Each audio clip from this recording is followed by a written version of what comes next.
बस सचमुच चल पड़ी और हमें लगा कि यह गांधी जी के असहयोग और सविनय अवज्ञा आंदोलनों के वक्त अवश्य जवान रही होगी।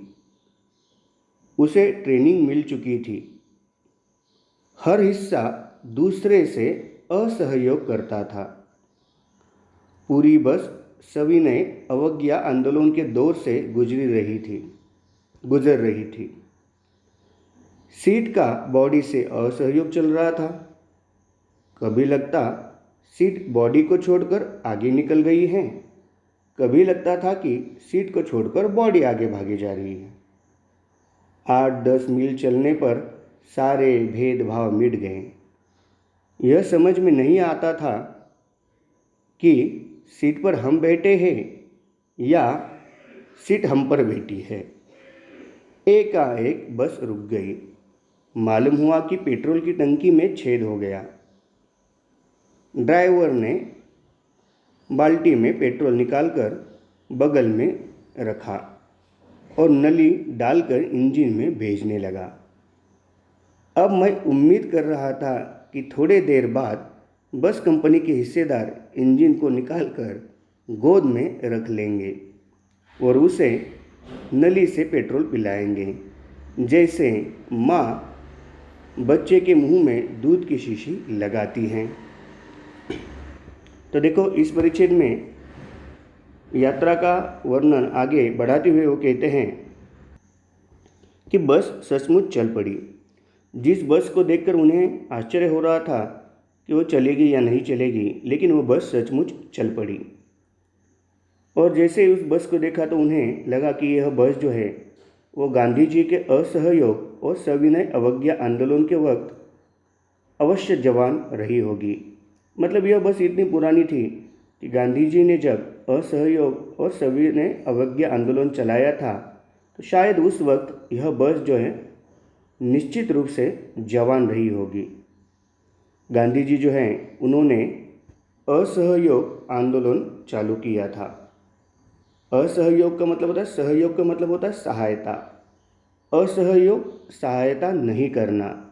तो गांधी जी जो है उन्होंने अंग्रेज़ों के खिलाफ असहयोग आंदोलन चलाया, मतलब किसी भी प्रकार की उन्हें सहायता नहीं करनी है। और दूसरा आंदोलन चलाया था सविनय अवज्ञा, मतलब नम्रता के साथ जो भी कानून है उसे तोड़ना। तो मानो ये बस जो है ये दोनों आंदोलनों के वक्त जवान रही होगी और उसने ट्रेनिंग ली होगी। उसे ट्रेनिंग मिल चुकी थी। क्यों लेखक ऐसा क्यों कहता है?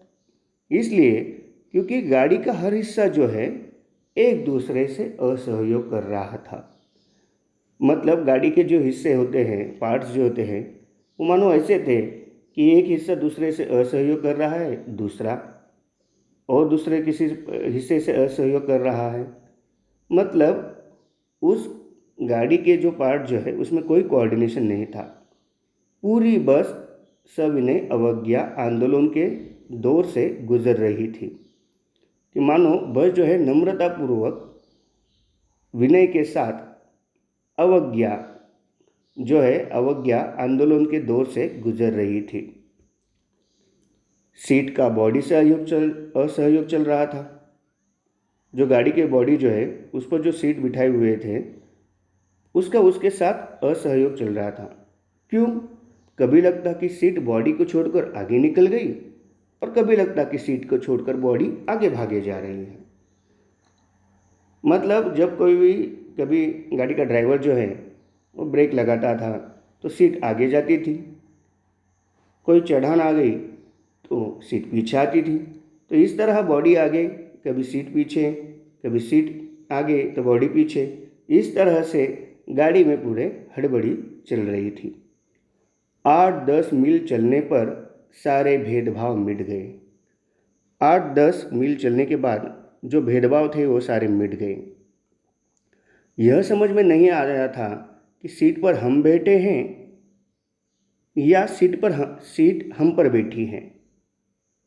मतलब जिस सीट पर लेखक बैठे हुए थे वो कहते कि ऐसा नहीं लगता था कि हम सीट पर बैठे हैं, ऐसा लगता था कि सीट पर हम नहीं तो सीट हम पर बैठी है। एकाएक बस रुक गई। अचानक से जो बस जो है वह रुक गई। मालूम हुआ कि पेट्रोल के टंकी में छेद हो गया है। गाड़ी की जो पेट्रोल की टंकी है उसमें छेद हो गया है। तो क्या, ड्राइवर ने बाल्टी में पेट्रोल निकालकर उसे बगल में रख लिया और उस बाल्टी से नली डालकर इंजन में वह भेजने लगा। मतलब टंकी का जो किरदार है वह अभी एक बाल्टी निभा रही थी। तो यह देखकर लेखक ने कहा, अब मैं उम्मीद कर रहा था कि थोड़ी देर बाद बस कंपनी का जो हिस्सेदार मेरे साथ बैठा हुआ है वह इंजन को खोलकर गोद में रख लेंगे, उसे नली से पेट्रोल पिलाएंगे। किस तरह? जैसे कोई माँ अपने छोटे बच्चे को दूध की शीशी जो है उस शीशी से जैसे दूध पिलाती है, वैसे ही इस इंजन को शायद यह हिस्सेदार जो है वो पेट्रोल पिलाएगा। तो गाड़ी की अवस्था ऐसी हो चुकी थी कि लेखक को जो नई नई कल्पनाएं जो है वो वहाँ पर आ रही थी।